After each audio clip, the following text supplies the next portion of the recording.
दोस्तों नमस्कार।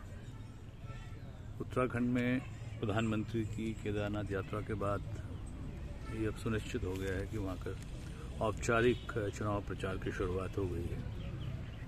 कल प्रधानमंत्री केदारनाथ पहुँचे। केदारनाथ पहुँच करके उन्होंने वहाँ के जो 2013 जून के जो इकोलॉजिकल कैटास्ट्रॉफ आया था, जिस तरीके से वहाँ विनाश लीला देखी गई, वहाँ पर जो डिस्ट्रक्शन हुआ, मैसिव डिस्ट्रक्शन, उन्हें उनके रिकंस्ट्रक्शन वर्क्स को पूरा होने के बाद उसके उद्घाटन के लिए वहाँ पहुँचे, जहाँ उन्होंने 12 फीट ऊंची आदि शंकराचार्य की मूर्ति जो उस समय ध्वस्त हो गई थी उसका भी श्री गणेश किया और साथ साथ उनकी समाधि का भी, और लगभग 400 करोड़ रुपए के जो इनोवेटिव रिकंस्ट्रक्टेड डेवलपमेंटल प्रोजेक्ट्स थे, जिनमें धर्मशालाएं थी और टूरिस्टों को, पर्यटकों को सुविधाएं मुहैया कराने के विभिन्न जो प्रोजेक्ट्स थे,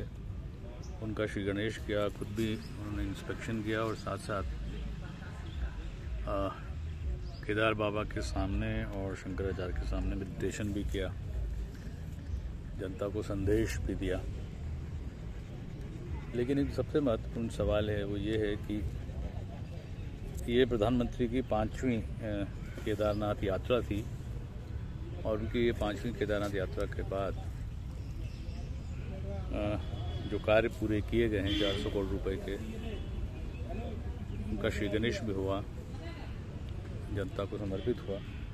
लेकिन एक बात बड़ी अजीब है कि पिछले 7-8 वर्षों में 2013 में जो प्रलय आई थी केदारनाथ में, जहां हज़ारों करोड़ रुपए का नुकसान प्रदेश सरकार को हुआ, लोगों ने अपनी प्रॉपर्टीज़ खोई, मकान खोए, दुकान खोई, होटल्स खोए, और साथ साथ करीब जो सरकारी फिगर्स है 5000 लोग हताहत हुए।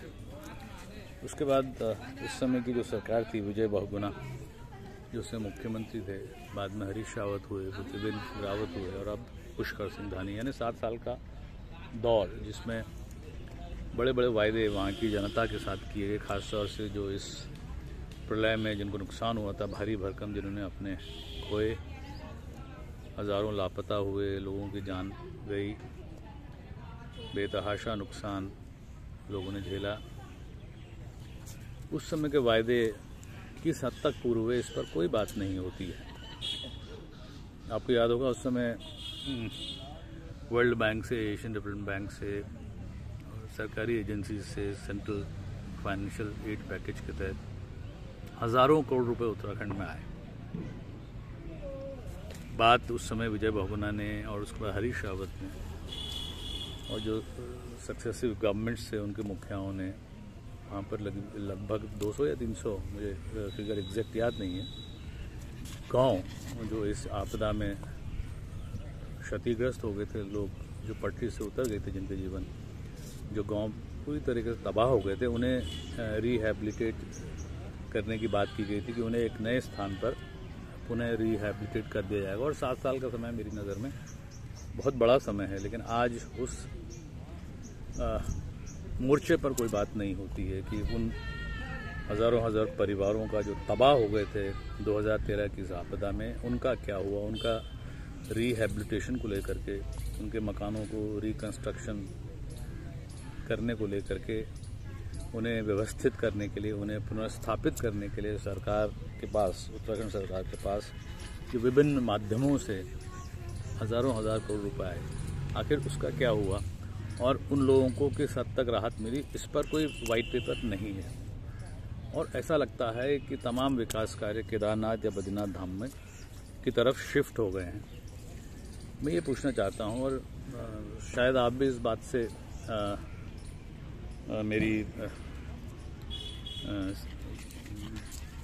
सहमति रखेंगे कि 2013 के बाद, 7 साल के बाद, जिसमें 5000 लोग अपनी जान गंवा चुके हैं, हज़ारों परिवार, सैकड़ों परिवार तबाह के कगार पर पहुंच चुके थे, कईयों ने, महिलाओं ने अपने पति खोया, अपना भाई खोया, अपनी माँ खोई, पुरुषों ने अपनी पत्नियां खोई, बच्चे खोए, माँ खोए। उस फ्रंट पर आज तक जो काम किया गया उस पर कोई वाइट पेपर नहीं है। मैं चाहता हूँ कि इस पर वाइट पेपर आना चाहिए कि आखिर 2013 की तबाही जो इस प्रलय के बाद हुई थी उस पर आखिर कितना काम हुआ और किन लोगों को राहत मिली और सच्ची में राहत मिली कि नहीं मिली। लेकिन देखा ऐसा गया है कि सारा जो कॉन्सेंट्रेशन है, सारा जो डाइवर्शन है वो चार धाम की तरफ हो गया और वो मुद्दा जो असल मुद्दा था, जो तबाही के हज़ारों लोग शिकार थे, उन पर कोई बात नहीं होती है।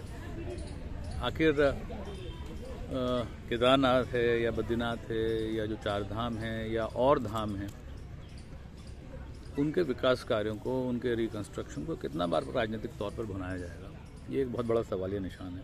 अच्छी बात है, बहुत अच्छे काम हो रहे हैं। प्रधानमंत्री के दावे के बाद, विजिट्स के बाद हमारा उत्तराखंड, हमारे चारों धाम पूरी दुनिया के नक्शे पर आ गए, इसमें कोई दो राय नहीं है।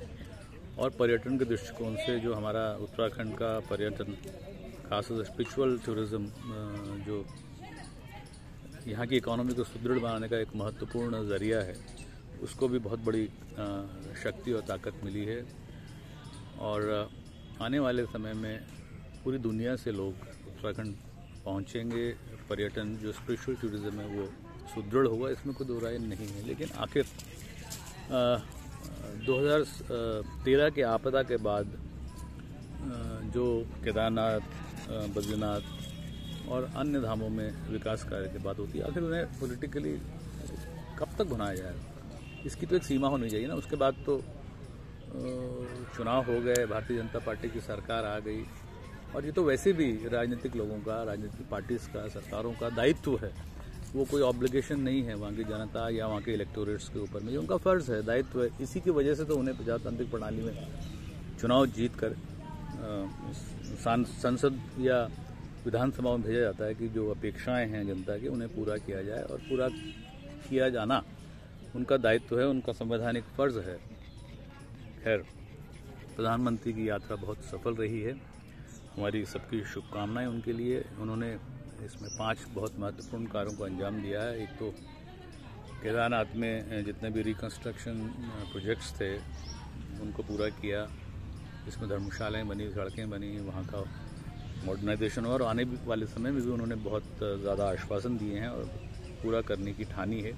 और ये सही बात है कि इस दिशा में प्रधानमंत्री का योगदान बहुत ही महत्वपूर्ण रहा, उसे भुलाया नहीं जा सकता। साथ साथ उन्होंने नदियों को बांधा है, जो रिवर्स जैसे सरस्वती या अलकनंदा रिवर जो बाद में गंगा बनती, भागीरथी के साथ मिलकर के उनके घाट बनाए हैं, वहाँ पर दीवारें बनाई हैं ताकि ऐसी आपदा के समय पानी उन्हीं के अंदर दायरे में बह करके जाए और लोगों को नुकसान ना पहुँचा सके और तबाही को न्योता ना दे सके। और आदमकद आदि शंकराचार्य की मूर्ति का उद्घाटन किया, उनकी समाधि का किया, और बहुत सारे प्रोजेक्ट्स जो लंबित पड़े थे उन्हें पूरा किया है। प्रधानमंत्री जी को बहुत बहुत शुभकामनाएं। लेकिन हमारा एक महत्वपूर्ण जो सवाल है आज भी वही है कि उत्तराखंड की इस प्रलय, इस आपदा, इस इकोलॉजिकल डिज़ास्टर के बाद जो व्यापक पैमाने पर धन यहाँ आया है, पैसा आया है विभिन्न एजेंसियों से, जिसकी वजह से आज मैं समझता हूँ कि एक अंश उसका जो फिस्कल डेफिसिट पर उत्तराखंड पहुँचा है उसका भी योगदान है। तो आखिर 2013 के बाद जो तबाही मची थी और उस तबाही को लेकर के जो विकास कार्य हुए हैं वो किस हद तक हुए, कितने बड़े पैमाने पर हुए हैं, कितने लोगों को वहाँ पर राहत मिली है, इस पर भी बात होनी चाहिए। और जनता को इसका खाका मिलना चाहिए कि आखिर इस पर क्या ट्रांसपेरेंसी है। और मेरा तो स्पष्ट मानना है कि मौजूदा सरकारों को इस पर नज़र दौड़ानी चाहिए कि उत्तराखंड के इस जो प्रलय है उसके बाद किन किन लोगों को क्या क्या फ़ायदा मिला है, क्या क्या राहत मिली है, और वो उनका जीवन दोबारा किस तरीके से पटरी पर आया भी है कि नहीं आया है, इस पर भी बात होनी चाहिए। बहरहाल उत्तराखंड के चुनाव का समय अब नज़दीक आ रहा है। 23 मार्च से पहले संभवतः फरवरी में चुनाव है। चुनाव का श्री गणेश हो गया है। केंद्रीय गृह मंत्री ने धर्मपुर में एक गवर्नमेंट प्रोजेक्ट का उद्घाटन किया, बड़ी जनसभा को संबोधित किया। औपचारिक रूप से श्री गणेश कर दिया है चुनाव प्रचार का भारतीय जनता पार्टी की तरफ से। प्रधानमंत्री के इस सक्सेसफुल केदारनाथ धाम की यात्रा को भी एक तरीके से चुनाव का श्री गणेश ही माना जा रहा है। हरीश रावत जो कांग्रेस के कैंपेन कमेटी के चेयरमैन हैं, वो भी पूरी दमखम के साथ चुनाव प्रचार में जुटे हुए हैं और आम आदमी पार्टी भी अपने तरीके से एक तीसरी शक्ति के रूप में उभरने की कोशिश कर रही है। दुर्भाग्य इस बात का है, दुख है इस बात का कि उत्तराखंड क्रांति दल, जिसका बहुत महत्वपूर्ण रहा है पृथक राज्य दिलाने में, वो आज भी कहीं या प्रभावशाली ढंग से इस चुनाव प्रक्रिया में नज़र नहीं आ रही है। कितना बढ़िया होता अगर ये सभी जो क्षेत्रीय दल हैं ये एक होकर के दोनों राष्ट्रीय दलों का मुकाबला करते हैं, लेकिन इनके भी अपने अपने वेस्टेड इंटरेस्ट हैं और ये एक नहीं हो पा रहे हैं। ये भी एक बहुत बड़ा सवालिया निशान हम सबके सामने है। बस इतना ही कहना था। यही कहना चाहता हूँ कि चुनाव नज़दीक हैं उत्तराखंड के, सभी को वोट का दायित्व बार बार मिलता नहीं है, 5 साल में एक बार मिलता है। अपने मत का बहुत ही समझदारी से प्रयोग करें और सुनिश्चित करें कि ऐसी पार्टी सत्ता में आए उत्तराखंड में जो आपके तमाम सवालों का, आपके तमाम एस्पिरेशंस का, जिस अवधारणा को लेकर के, जिन उद्देश्यों को लेकर उत्तराखंड राज्य बना था, उन मांगों को पूरा करें और अपनी कसौटी पर खरा उतर सकें। जय हिंद, जय भारत, जय उत्तराखंड। मैं सुनील नेगी, अध्यक्ष उत्तराखंड जर्नलिस्ट फोरम, फिर किसी नए मुद्दे के साथ आपके बीच में उपस्थित होऊंगा। एक यही आपसे अपेक्षा है कि इस चैनल को सब्सक्राइब करें, बेल दबाएं, शेयर करें, लाइक करें और कमेंट करें। जय हिंद, जय भारत, जय उत्तराखंड।